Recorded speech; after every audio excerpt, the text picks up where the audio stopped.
Hello guys, good morning. I hope अच्छे होंगे। तो आज हम चेन्नई आए थे, तो चेन्नई मेरना ब्रिज बंद था, तो हम लोग थोड़ा और आगे गए हैं।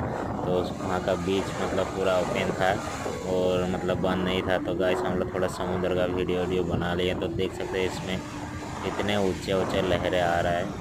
तो गाइस देखिए, काफ़ी विशाल सागर है। इस पार से उस पार कुछ दिखाई देता है भी नहीं। तो देख सकते हैं गाइस। तो लास्ट तक वीडियो में ज़रूर बने रहिए। अगर चैनल में नए हैं तो चैनल को सब्सक्राइब जरूर कर लीजिएगा। देखी पाए हाँ कोयना को भाई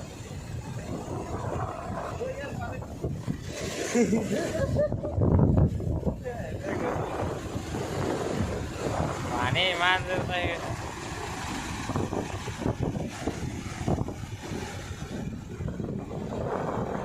কি বিচাৰি আছে এইটো কিমান ডাঙৰ হয় এইটোতো উঠাই দিব এইটোতো উঠাই দিব দেখিছে